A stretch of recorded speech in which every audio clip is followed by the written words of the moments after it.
Hi, everyone. Thank you so much for being with us here on KREM News at Noon. I'm Laura Papetti, and we begin with this. Coming in new at noon, firefighters worked quickly to put out a fire north of Medical Lake this morning. The Deep Creek fire burned grass and trees before fire crews got to the scene. Firefighters told us they do believe lightning sparked the fire as storms rolled through early this morning. And so many of you either heard those storms or at least woke up to see some of those raindrops out on the patio or sidewalk. We're going to join meteorologist Thomas Patrick outside right now and find out, Thomas, first of all, is more rain on the way? What can we expect in terms of lightning? Obviously, a concern was so much being so dry. Yeah, and the answer to that question is a bit more complicated than cut and dry, of course. We are standing in the middle of a whole lot of sunshine here in Spokane. The likelihood for rain is low, but it's not nothing, because the sunshine and the heat of the day itself can always just pop up storms at random. So it's kind of, we don't know until it's happening kind of situation for today. But I'll show you what is happening right now. Again, a lot of sunshine directly over Spokane. There was a thunderstorm over Medical Lake at just about 6 o'clock this morning. In fact, on Up with KREM, I had noted it so pointedly that I actually took some extra time to cover that particular storm. It did move over the northern side of Spokane County. Did not offer any rain, at least not here from our Southville studios. Meanwhile, right now from Caldwell to Kettle Falls and up towards Curlew, there's a little bit of rain, but no lightning out of this. In fact, none of these light showers producing any lightning strikes right now. But that's not to say it couldn't happen later on today. At the moment, though, it is way more likely than not that we do stay dry. But like I said, it's not a 0% chance. So what I'm going to be covering for not only the rest of the day, but the rest of this week are those scattered and random chances for thunderstorms. I'll show you when they will be at their best. Otherwise, it is warming up fast right now with a current temperature of 78 here in Spokane. All right, my friend, thank you. We want to let everyone know to watch out for traffic on North Ash Street today. The street will be down to one lane as construction crews are working on the stormwater system. So you can expect delays over the next couple of days from 7 in the morning until 7 each night. Again, that's going through Friday. Take a look at your screen. This is a map with some different routes that you can take to try to avoid that area. So if you use Ash Street, you may want to think about using streets, say like Monroe Street, to get around. Also, there may be some delays in Chewelah this month to repave on US 395. WashDOT saying this impacts drivers in both directions. Construction began yesterday, and that's expected to last until early October. So drivers, you can expect reduced speeds and lane closings going both ways. And WashDOT is recommending giving yourself about an extra 20 minutes on your commute. Serial rapist Kevin Coe, also known as the South Hill Rapist, has a motion hearing on Friday as the state is now considering his release. The Department of Social and Health Services says Coe no longer meets the criteria of a sexually violent predator.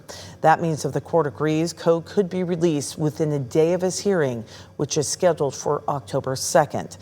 The state says because of his age and health, Coe would be released to a care facility either somewhere in Pierce or King County. State Senator Mark Schessler says releasing Coe would be the wrong thing to do.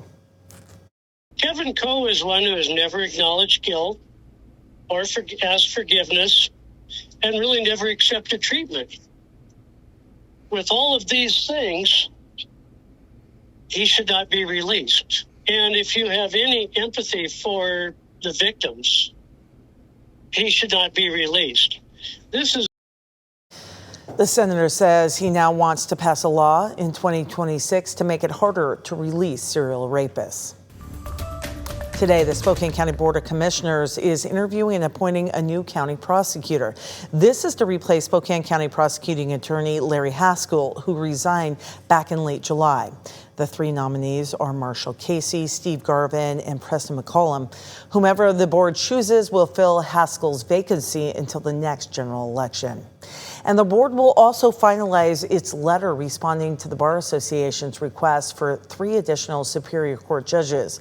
A Washington State Agency study back from 2020 found that Spokane County needs about 24 total Superior Court judges.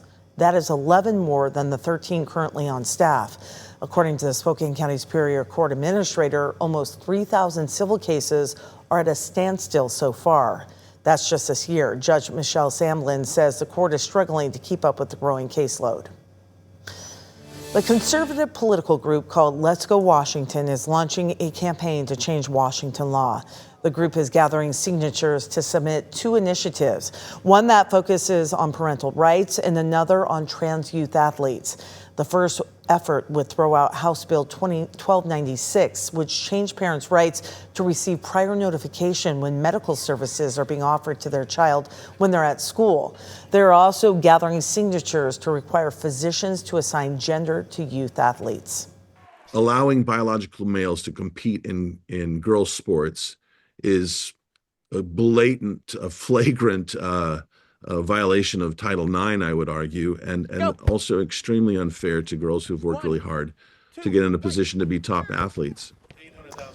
Now, if the organization collects enough signatures by the end of the year, they'll be submitted to the state legislature, where lawmakers could either pass them or let the voters decide. We'll certainly continue to follow that. Well, today is Sensory Day at the Spokane Interstate Fair, and there will be a dedicated quiet zone in the plaza courtyard. And we're taking a live look with the KREM 2 camera out there at the fair as things got underway for the day about a little over an hour ago. There are crafts and a chance to meet some local mascots. Also from 11 to 5, all carnival rides and games will operate with no sound or lights, creating a more calming and inclusive environment. And if you are headed to the fair, tonight is the first of 3 major concerts. Country artist Tracy Lawrence and Rodney Atkins are set to perform tonight at 7 o'clock in the evening. So if you are interested in going, tickets are still available at last check. They range from $50 to $85. So again, lots of concert going on this week.